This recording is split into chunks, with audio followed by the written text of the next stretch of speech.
RCR, la red que comunica y une al Perú. A esta hora queremos saludar a Iván Arenas, periodista, analista en temas políticos, columnista del portal de opinión El Montonero. Iván, qué gusto saludarlo. Muy amable como siempre. Gracias por atender esta comunicación. No, muchas gracias a ti, José. Muchas gracias a ti y a todos los televidentes que nos están viendo esta mañana. Hace unos días conversábamos, Iván, ¿no?, de la forma como de manera sistemática, ¿no?, algunos organismos no gubernamentales, ¿no?, algunos frentes de defensa, ¿no?, avivan nuevamente los conflictos, ¿no? Y esto tiene en las últimas semanas, ¿no?, una constante, ¿no? Primero hemos visto el caso de lo que ocurrió en Ayacucho, luego lo que se registró en Antamina, ¿no?, en Ancash, luego lo de Cerro Lindo, hace poco lo del Corredor Minero del Sur, y ahora ya tenemos en ciernes una pretendida paralización para el día lunes 17 en la localidad de Hualgayoc, que es una de las provincias de Cajamarca, ¿no? Esto forma parte, Iván, desde tu perspectiva, de todo un tinglado que se viene tejiendo para desestabilizar justamente el plano de las inversiones, ¿no?, con mucha presencia de organismos no gubernamentales. Sí, claro que sí. Lo que pasa es que no nos hemos dado cuenta que los conflictos sociales tienen varias aristas y entre ellas está el software antiminero. El software antiminero es una arista muy importante dentro de todas las, digamos, la configuración de un conflicto social. El software antiminero básicamente está, digamos, caracterizado por la presencia de organizaciones no gubernamentales, básicamente organizaciones de izquierda, ONGs de izquierda. Tú vas a Corredor Minero y vas a encontrar que hay organizaciones de izquierda, organizaciones no gubernamentales de izquierda que fomentan el desarrollo, pero en realidad lo que están haciendo es antipropaganda contra la minería moderna. Vas más al sur, también vas a encontrar el caso, por ejemplo, en Arequipa, Moquegua, o también en Ayacucho, básicamente, no en Pauca de Salazar, no en Lucanas, pero sí en Barinacochas. Y, por ejemplo, vas a encontrar en Piura y vas a encontrar en Cajamarca. El software antiminero no solamente tiene como características que existan organizaciones no gubernamentales, sino también frentes de defensa, básicamente ideologizados. La otra parte del software antiminero es las narrativas, los relatos, la cabecera de cuenca, la contaminación, la afectación de medio ambiente, básicamente de ríos, básicamente de agua, la imposibilidad de que la minería viva o conviva con la agricultura, con la acuicultura, con la ganadería. En fin, vas a encontrar eso en el software antiminero. Y finalmente lo que vas a encontrar es una muy buena red articulada de medios de comunicación, que en este caso se ponen el traje antiminero y no hacen básicamente periodismo, sino lo que hacen es antipropaganda contra una determinada operación o contra un determinado proyecto minero. Ese es básicamente el software antiminero y eso lo vemos en todas partes, en Ayacucho, con las empresas mineras, pero además lo estamos viendo ahora recién nuevamente en Cajamarca, ¿no? En Cajamarca, básicamente este software inició en Piura, no sé si tú te acuerdas, cuando desalojaron a la minera Manhattan, al proyecto en Tambo Grande, básicamente, que hoy está inundado por minería informal, minería ilegal y minería artesanal, que lo que está haciendo es destruyendo Tambo Grande. Cuando tú vas a Tambo Grande y toda la parte norte, te vas a dar cuenta que hay una minería informal, pero ni siquiera informal, sino absolutamente ilegal,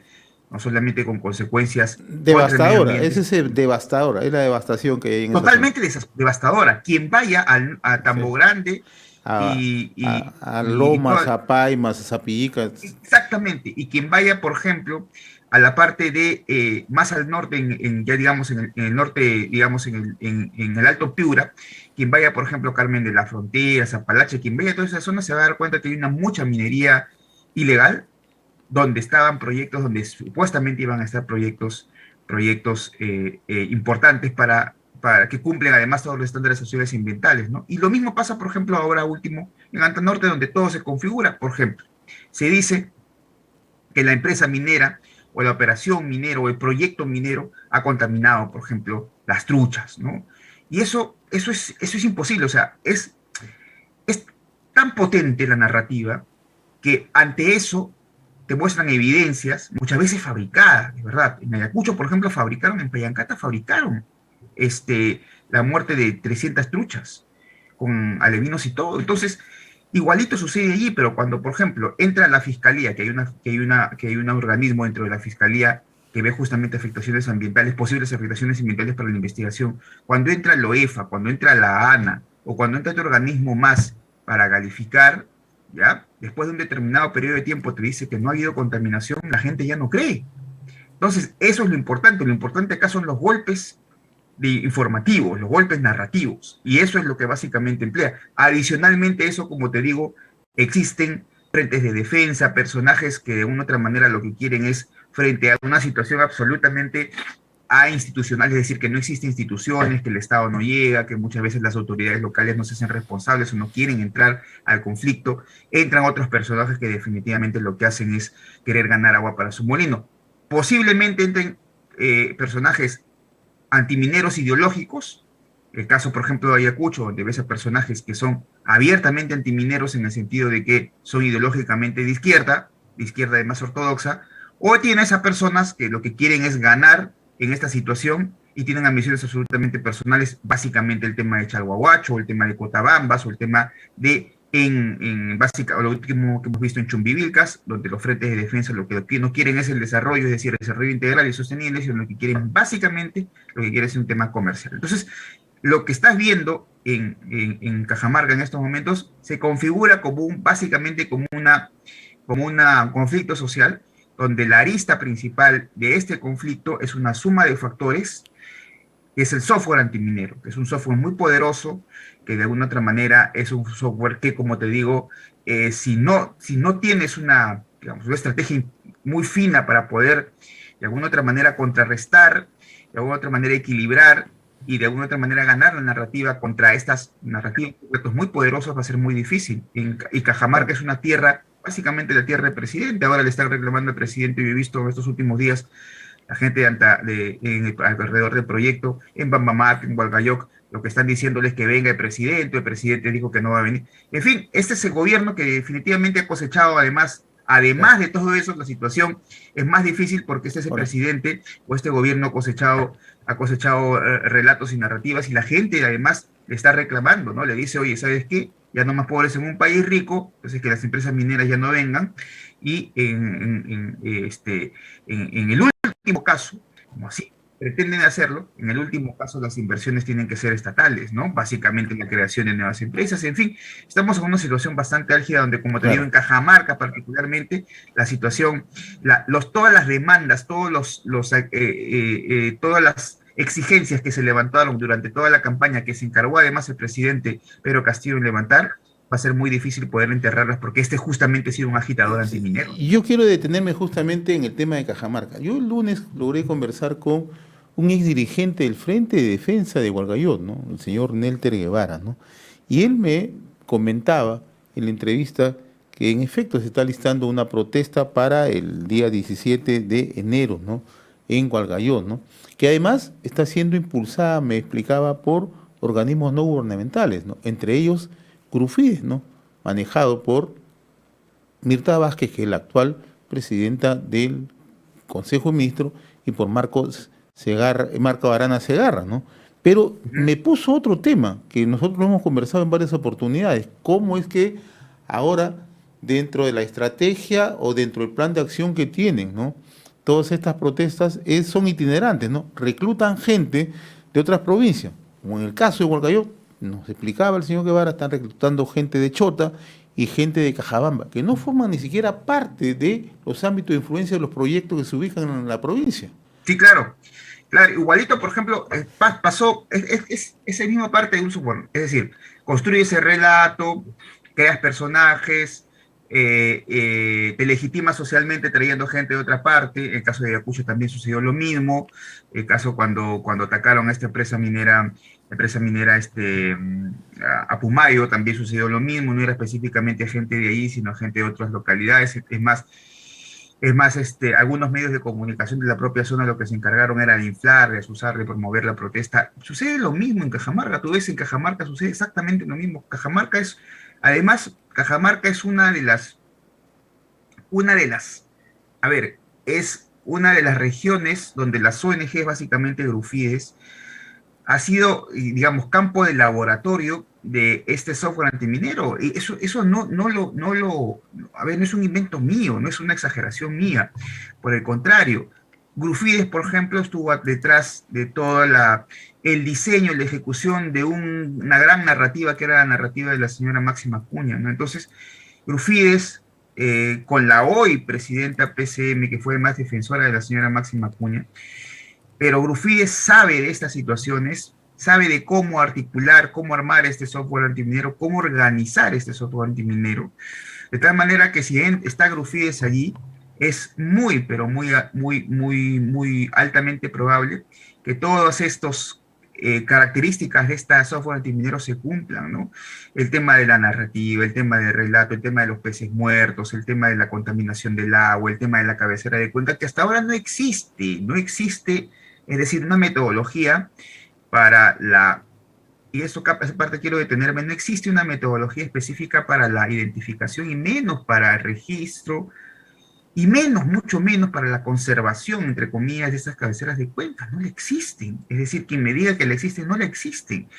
Recién el ANA, porque el ANA es el encargado de poder hacer, va a hacer un proyecto piloto en Ayacucho, que fue además una de las promesas del 19 de noviembre de la señora Mirta Vázquez cuando metió la pata en Ayacucho diciendo que literalmente hay un cierre de minas. No sabe explicarlo. Entonces, no supo entenderlo. No sé si quería no entenderlo. Y si lo entendía muy bien, lo hacía adrede.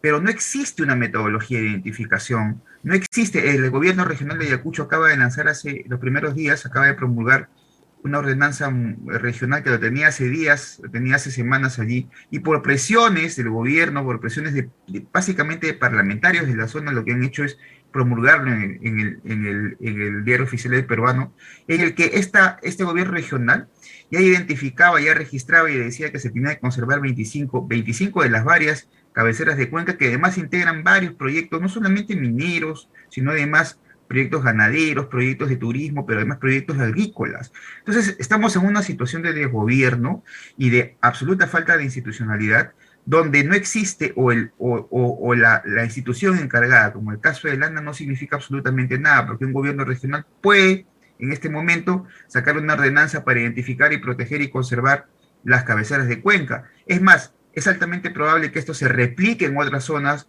el caso, por ejemplo, de Moquegua, el caso de Arequipa, el caso de Puno, o inclusive el caso de Cajamarca. Ya habrá un loco de consejero regional, a un consejero regional que proponga la creación de una ordenanza o la ejecución de una ordenanza para justamente proteger estas cabeceras de cuenca, que, como te digo, la metodología no existe para todavía identificar. Es más, algunos especialistas niegan la cabecera de cuenca en el sentido de que la cabecera de cuenca no debería ser el punto de inicio de los ríos, de los afluentes, es decir, simplemente o del inicio del ciclo del agua. Es decir, estamos en una situación bastante difícil, pero como te digo, aquí lo que importa, y eso es vital decirlo, lo que importa no son los datos, sino lo que importa son las narrativas. Cuando te presentan a ti alevinos muertos, cuando te presentan a ti 10.000 truchas muertas, y tú de eso pones una cámara al frente, tú eso, conviertes 3 o 4 ideas fuerza y la conviertes y eso lo expandes, eso lo trabajas, adicionalmente creas un frente de defensa donde no la hay, legitimas a personas donde no la hay, traes a dirigentes, creas a dirigentes, ya está formando el software antiminero. ¿Qué es lo que buscan? Algunos evidentemente buscan esta ejecución, este proyecto, digamos, ambientalista, el post-extractivismo, que no se sabe qué es, que no se sabe exactamente qué es, y algunos lo que buscan finalmente es enterrar los proyectos mineros porque están subvencionados.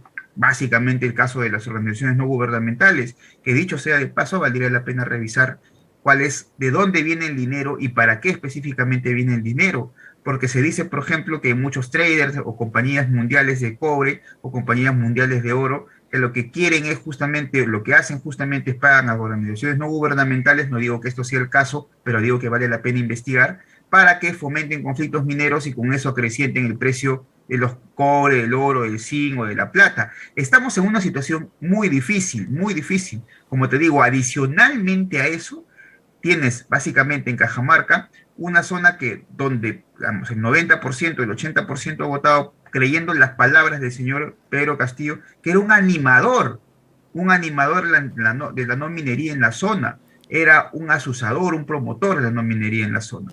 Tienes no solamente a eso, tienes en Bambamarca, tienes a las denominadas, básicamente se encuentran ahí está una de las matas más importantes de las rondas campesinas, pero lo que no nadie sabe justamente es que alguien de las rondas campesinas o estos dirigentes ya ha sido gobierno, el caso del señor, uno de los señores Eddie Benavides, por ejemplo, Alcalde de Bambamarca, ¿sí? Esos casos de corrupción en Bambamarca, él fue uno de los protagonistas contra el proyecto, ejecución del proyecto minero Conga.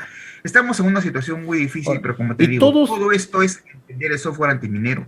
Me queda un minuto, Iván. Todos apuntan también a un tema electoral, ¿no? O sea, aprovechan esto y seguramente así lo que está ocurriendo en Cajamarca va a ocurrir seguramente en otras regiones del país, ¿no? Acciones de violencia. Adicionalmente eso, las elecciones lo que quería dejar para el último, adicionalmente a eso, estamos en un contexto de elecciones donde estos personajes de una u otra manera tienen que legitimarse, porque de una u otra manera también ya han sido inscritos como candidatos. El 5 de enero acaba la inscripción y queremos saber, para que sea absolutamente transparente esta lucha, esta demanda, estas exigencias de estas personas en el frente de defensa, estos nuevos dirigentes, líderes, queremos saber quiénes de ellos han sido inscritos o son inscritos como candidatos, pero no solamente eso. ¿Quiénes de ellos mañana más tarde van a apoyar? Es decir, ¿quiénes de ellos son brokers políticos?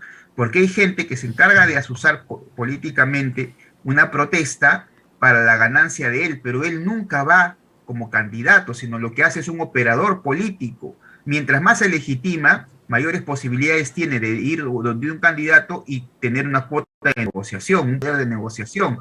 Eso es lo que también tenemos que ver. ¿Quiénes de estos dirigentes mañana más tarde van a ser los, digamos, operadores políticos de esos candidatos? Y definitivamente tenemos que ver también quiénes de esos dirigentes podrían ser candidatos, ¿no? Estamos en una situación muy difícil y de aquí a octubre, que son las elecciones, vamos a tener, estoy seguro, más de un conflicto social alrededor de la minería y los proyectos extractivos. Muy bien, mi estimado Iván Arenas. Como siempre, muy reconocido por esta comunicación con RCR, Red de Comunicación Regional. RCR, la red que comunica y une al Perú.